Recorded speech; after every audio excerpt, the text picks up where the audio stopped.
Greetings, everyone. It is Gleekon here again with another episode of Lore of Warcraft. We are in the middle of a kind of a multi-part few chapters, and I think we're going to jump forward in time. If I was a guessing man, and as you've seen, I am.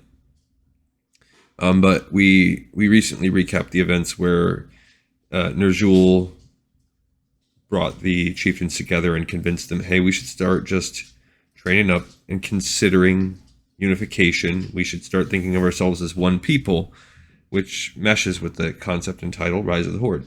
So stay a while and listen to this one, Chapter 8 in the Rise of the Horde. Oh, and then we start off with a 16 times highlighted quote here. How easily the mind can be turned to hate from a place of fear, an instinctive, natural, protective response. Instead of focusing on the things that unite us, we focus on what divides us. And I would have to say one of my own personal philosophies is that, but I take it a step further, I believe that every negative emotion that's experienced is all fear-based. Any anger, jealousy, anything that comes out of us, I believe, comes from a place of fear. I think fear is one of the two states of human existence, and it just has a lot of flavors. But I don't know, it's not like I'm just a dude, those are just my thoughts. My skin is green, yours is pink. I have tusks, you have long ears.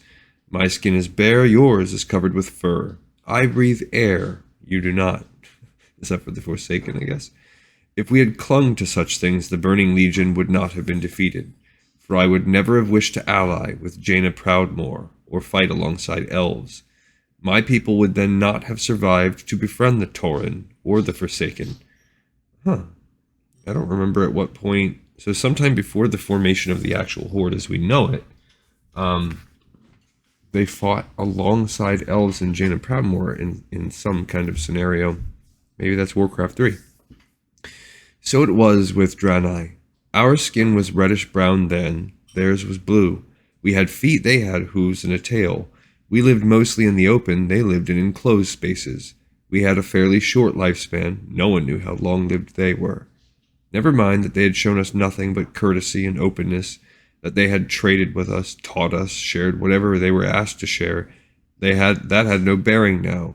We had heard from the ancestors, and we saw with our own eyes how different they were. My prayer every day is for wisdom to guide my people. And in that prayer is couched a plea never to be blinded by such trivial differences.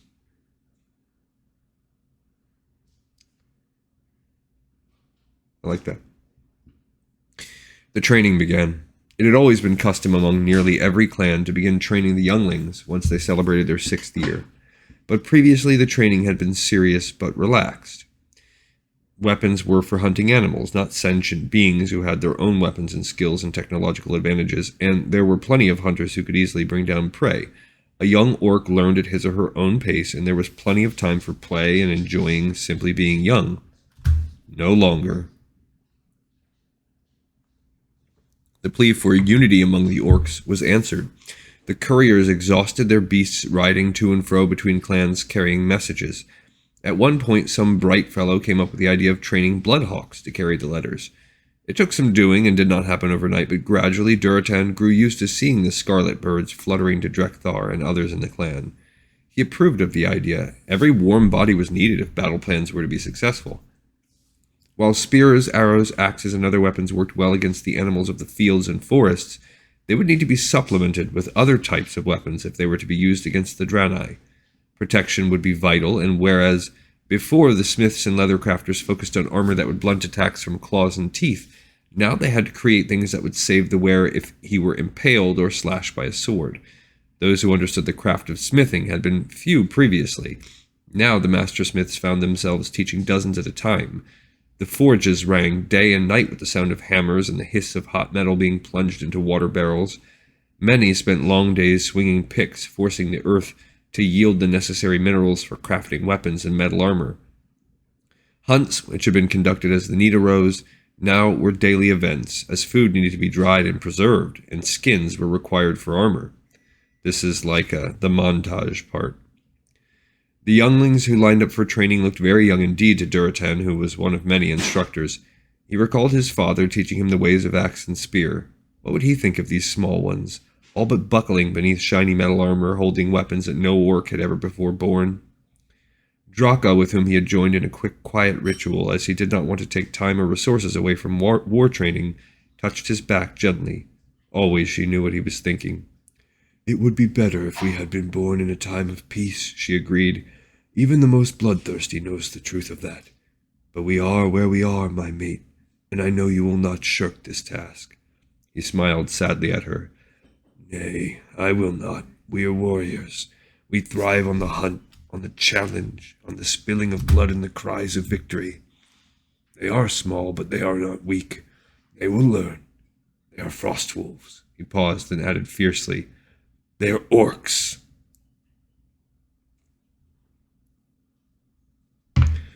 "Time is passing," said Rulkan.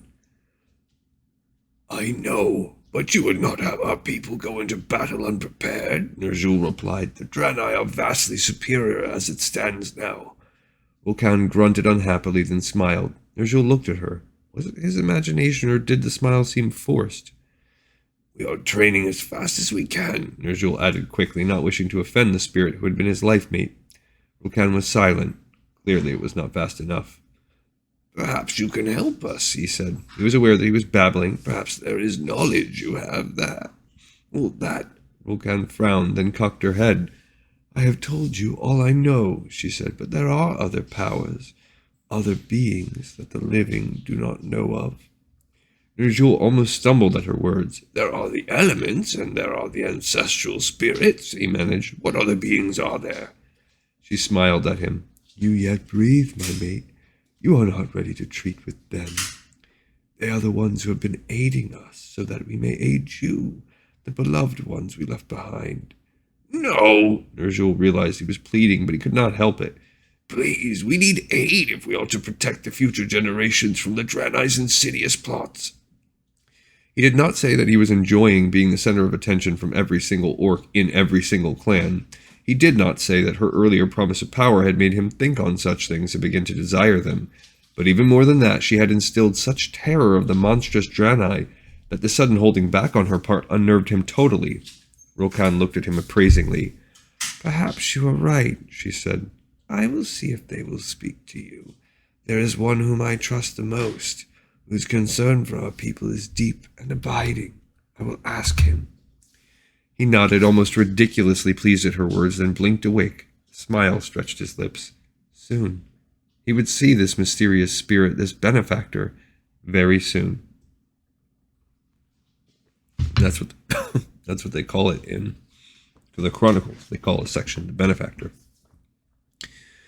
Gul'dan smiled at him as he brought in fruit and fish to break his master's fast.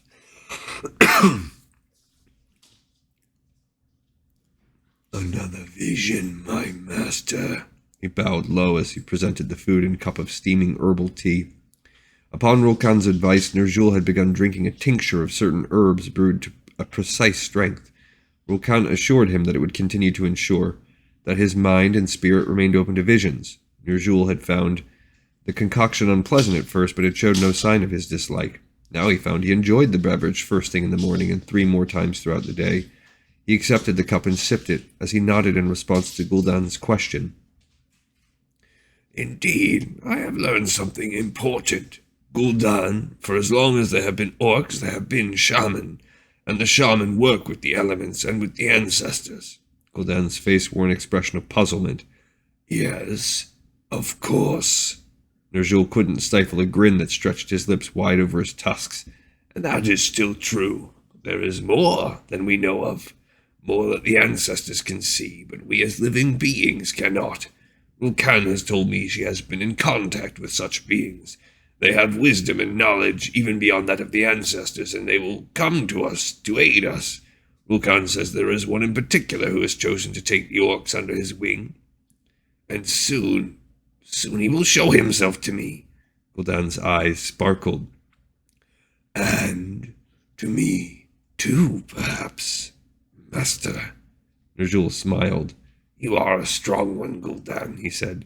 "I would not have chosen you as my apprentice if that were not the case. Yes, I think so, when he has deemed you worthy, as he has deemed me." Gul'dan lowered his head. "May it be so," he said.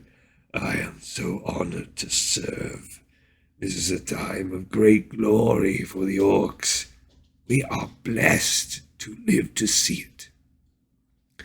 The Blackrock clan, with Blackhand himself in the vanguard, had begged for the honor of being the first to strike.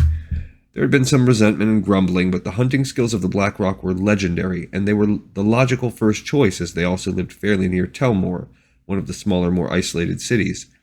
They had been given the first efforts at armor, swords, metal-tipped arrows, and other weapons of war that would bring down the draenei. Orgrim, the Doomhammer, strapped across his back and clad from head to foot in metal that made him chafe and feel confined, rode at his chieftain's side. The wolf beneath him seemed to have an equal dislike of the heavy armor, and now and then turned his massive head to snap at Orgrim's leg as if some insect that annoyed him. He also seemed to be laboring a bit as he bore his rider across the soft meadow pass, panting more than usual, pink tongue lolling. I also thought that it was the wind blades, whatever they're called, that were the first to attack. Orgrim muttered under his breath. It had sounded so simple, go to war against this new insidious foe, but when they had all, including Orgrim, stood and cheered the decision, no one had stopped to think of how difficult it would be simply to prepare. They would not need to breed the wolves for size. They would need to breed them for size even more now if the animals were to carry armor, as well as orc bodies already heavy with dense bone and powerful muscle. Yeah, it was a tribe that went and attacked a draenei city. Well, that's how the draenei got involved in the war, I guess, and they wanted to fight back. But yeah, it was not the Blackrock clan. The weapons were not untried. Yeah, it was a tribe that basically got wiped out. Several times already they had attacked the ogres, rationalizing that although they were lumbering and stupid and the draenei were quick and intelligent, fighting them was more akin to fighting the new enemy than killing Talbuk would be. They had lost a few at first who were burned on a pyre with due ceremony for their honorable sacrifice. The weapons felt alien in their hands, the armor slowed them down, but each time the attacks went more smoothly. The last time they had faced not only a pair of ogres, but one of their masters, a Gron who had the ferocity of the ogres it dominated, and a vile cleverness that made it a much more challenging foe. Two brave Blackrock soldiers fell before Orgrim got in the final blow, swinging his hammer of prophecy and bringing doom upon the bellowing Gron. Blackhand stood beside him, panting and sweating, blood, his own, and that of the creature they had just slain, spattering his face. He wiped his face with his mailed hand and licked the blood, grunting. "Two ogres and the master," he muttered, reaching out a hand to clap Orgrim on the shoulder. "The pitiful draenei do not stand a chance against our might." Standing sweating in the sun, its bright light glinting off the metal plate and almost blinding his eyes, Orgrim agreed. Bloodlust rose high in him. He trusted Ner'zhul and the shaman of his clan. Further, he had spoken with Durotan, and they both agreed that though they had been treated fairly by the draenei on that long-ago day when they had been rescued by the Blueskins, there had been something peculiar about them. The spirits had never guided them falsely before. Why would they do so now? But as he rode alongside his lord to where a small hunting party had been reported, Orgrim had misgivings. What if the draenei had been odd? Surely the orcs must have seemed odd to them when they first arrived. Was death truly an appropriate punishment for being different? When had there been a single attack on an orc by the draenei? A single insult or offense even? Now 18 Blackrock warriors armed to the teeth, their bodies coated in protective metal, were riding to slaughter a group of the Blueskins who were doing nothing more threatening than gathering food for their people. Unexpected and unwanted an image rose in Orgrim's mind of the young draenei girl who had smiled shyly at him. Was it her father or mother who would die here on this gloriously sunny day? "You look lost in thought, Orgrim," said Blackhand in his gravelly voice, startling Orgrim momentarily. "What fills your mind, my second?" The face of an orphan, thought Orgrim, but did not say. Instead, he said gruffly, "I was wondering what color draenei blood was." Blackhand threw back his oversized head and laughed heartily. Orgrim heard a harsh caw and the sound of frantic wing beats as the very crows took flight at the noise of the Blackrock chieftain's laughter. "I will make sure your face is painted in it," Blackhand said, chuckling. Orgrim's jaw tightened and he said nothing. The ancestors do not lie, he thought grimly. A child is innocent always, but its parents have earned death if they are plotting against us, as the spirits have said. They came upon them with ridiculous ease, not bothering to hide their approach. The scout had said the hunting party numbered 11, 6 males and 5 females, and they had encountered a herd of cleft hooves. While the great shaggy beasts were strong and difficult to bring down, they did not have the aggressiveness of a roused herd of talbuks, and the draenei hunting party had already managed to isolate a young bull. It roared, pawing the earth and lowering its head, aiming its single horn at its attackers, but the outcome was assured. Or it would have been had it not been for the arrival of the orcs. Black Hand drew his company to a halt on the ridge. Orgrim could smell the excitement from his kinsmen. Their bodies quivered with anticipation in their newly crafted armor, their hands clenched and unclenched, wanting to curl about the weapons that were only now becoming familiar. Black Hand held up a mailed fist, his small eyes fastened on the activity below, waiting for the right moment to swoop down like a hawk on a meadow rat. The Blackrock chieftain turned to his shaman, who were in the back. They too wore armor, but carried no weapons. They did not need to. They would heal their brethren as they fell, and also direct the immense power of the elements toward their foe. "You are ready?" he asked. The eldest among them nodded. His eyes glowed fiercely and his lips were curved in a smile. He too wanted to see draenei blood shed this day. Black Hand grunted and brought his fist down. The Blackrock warriors charged. They uttered their battle cries as they came, and the blueskins turned, startled. At first, only surprise registered on those faces. No doubt they merely wondered why such a great number of unmounted orc warriors were coming to aid them in the kill. It was only when Black Hand atop his monstrous wolf brought his two-handed broadsword down in a smooth blow that severed their leader in half that the draenei realized that the orcs had come not for the cleft hoof, but for them. To their credit, they did not stare in stunned horror at the sight, but sprang immediately into action. Voices that held only the faintest tremor of fear uttered words in a liquid-sounding alien tongue. Although Orgrim did not recognize the words, Durotan had the gift of recall for such things, not he. The sound was familiar. He knew what to expect from that long-ago day when the draenei had rescued him and Durotan and had prepared his kinsmen, so when the sky crackled with unnatural blue and silver lightning, the shaman were ready. They blasted the strange bolts of light with lightning of their own. The brightness was almost blinding, and Orgrim looked down quickly, his focus on the draenei warrior in front of him, wielding a staff that glowed and sparked. He roared and lifted the doomhammer over his head and brought it crashing down upon his enemy.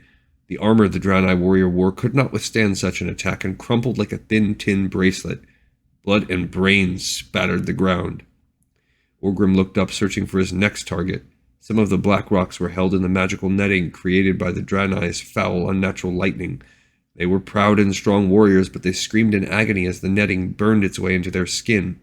The acrid odor of burning flesh mixed with the reek of blood and fear in Orgrim's nostrils. It was an intoxicating smell. He felt a wind brush his face, chasing away the sense of battle and infusing his lungs with energy. Orgrim selected the one he would next kill and raced toward the warrior, a female who had no weapon, but who was wreathed in pulsating blue energy. Orgrim grunted in surprise as the doomhammer struck the field and bounced off, the shock shivering up the weapon into his arms and jarring him to the bone. One of the shamans stepped in, the crackling sound of lightning vying with the mysterious magical energies of the draenei, and Orgrim cheered as he saw the good natural lighting beat back the blue field. He swung again, and this time the doomhammer crunched down on the blueskin's skull most satisfactorily. It was all but over now. Only two remained standing, and in a heartbeat they had fallen beneath the mass of armored brown bodies. A few more shouts and grunts and the unmistakable sound of bladed weapons sinking into flesh, and then all was silent. The cornered cleft hoof had escaped. Orgrim caught his breath, his blood singing in his ears, aflame with the excitement of the kill.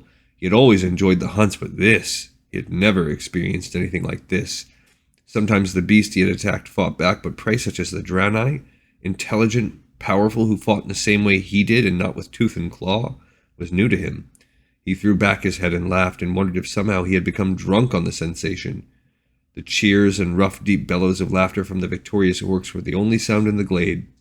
Black Hand strode to Orgrim and embraced him as best he could through the armor they both wore. "I saw the doomhammer, but it was so fast it was only a blur to my eyes," the Blackrock chieftain rumbled, grinning. You fought well today, Orgrim. I was wise to name you my second. He stooped over the mage that had been Orgrim's last kill and removed his mailed gloves.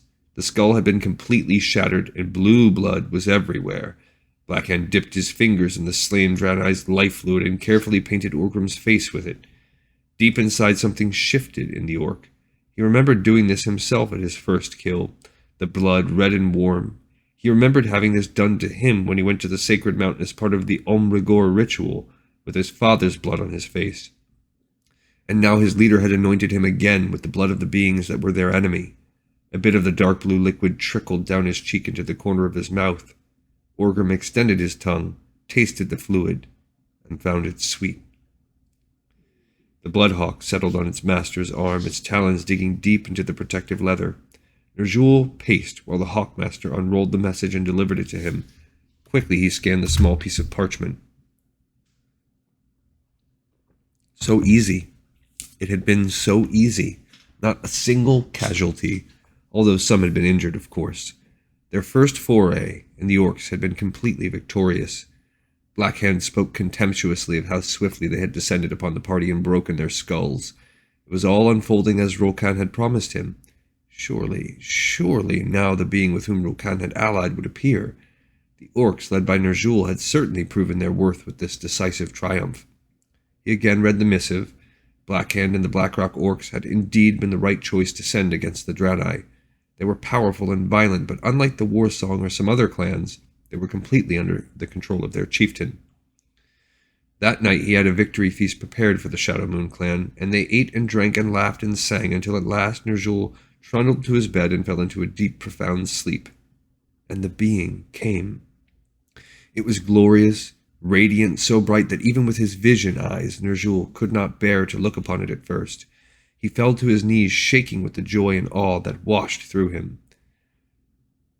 You have come, he whispered, feeling tears well up in his eyes and slip down his face. I knew that if we pleased you, you would come. Indeed you have, Ner'zhul, shaman, soul tender of the orcs. The voice rumbled through his bones, and Ner'zhul closed his eyes, almost giddy at the sensation. I have seen your masterful handling of your people, how you brought disparate clans together with a common purpose, a glorious goal. One that was inspired by you, Great One, murmured Ner'zhul. He thought of Rokan and briefly wondered why she was no longer appearing to him, then dismissed the thought of her. This great entity was far superior to even the shade of his beloved mate. Ner'zhul craved more words from this magnificent being. You came to us and revealed the truth, Ner'zhul continued. We did what was needed. You did indeed, and I am well pleased with you. Glory and honor and sweet victory will continue to be yours, if you do as I say. Of course I will, but, Great One, this humble petitioner would beg a favor. Ner'zhul risked a glance up at the being. It was enormous, radiant, and red, with a powerful torso and legs that ended in cloven hooves and curved backward like a Talbuk's, or a draenei's. Ner'zhul blinked. There was silence for a moment after he voiced his request, and he thought he felt a sudden chill. Then the voice spoke again, in his mind and in his ears, and it was smooth and sweet as honey. Ask, and I will decide if you are worthy. Suddenly Ner'zhul's mouth was dry, and the words would not form. With an effort, he spoke. Great One, do you have a name by which we may call you? A chuckle rumbled through Ner'zhul's blood. A simple favor, easily granted. Yes, I have a name. You may call me Kil'jaeden. Okay. So yes, we have this book is just peppered with contradictions. Again, we have a big sticking point here with a lot of different things. They're talking a lot about how the orcs, Orgrim's thinking about how the orcs are not used to fighting other humanoids. That's not true, according to Chronicles. They continuously warred with each other from time to time. There was a lot of infighting. They would bicker and fight and kill. They also, this is not the first time they killed the draenei. They would, from time to time, raid their caravans and their trading, depending on the tribe. Not all of them did that so much, but they would do that from time to time, just If it was a lightly armored caravan, they would raid it. Also, yes, in order to inspire them to begin attacking, as Ner'zhul wanted, it was this one thing that again Gul'dan had set up. He got a whole clan to go after it and massacred it, and then got the draenei to retaliate and massacre a whole clan. Now that could still potentially happen, but it doesn't mesh with them coming first upon these. I mean, that could still happen though, and then you could say, okay, this takes the place of the initial forays where they're attacking the weaker clan, like trading caravans. If that city thing still happens. Also, when Ner'zhul first encounters Kil'jaeden never reveals himself as Kil'jaeden in that form. And when he does, and he calls for the complete annihilation of the draenei, not just the unification of the orcs, Ner'zhul is turned off by it, and it's enough to trigger him. So those things could still happen, but yeah, we're having definitely some tweaks to the storyline. They could still be reconciled if we have that city, if it's revealed Gul'dan's behind a lot of these things, if eventually Kil'jaeden asks, it doesn't really matter if here he's admitting he's Kil'jaeden, and in the Chronicles he takes on some other form. But yeah, there's a lot of things that are not quite syncing up. It's almost like an alternate timeline kind of thing, like trying to reconcile what happens in Warlords of Draenor with the rest of WoW. Okay, another episode in the pipes, 5x5. Thank you so much for listening to this, and I appreciate your time. And I'll see you guys on the next episode of Lore of Warcraft.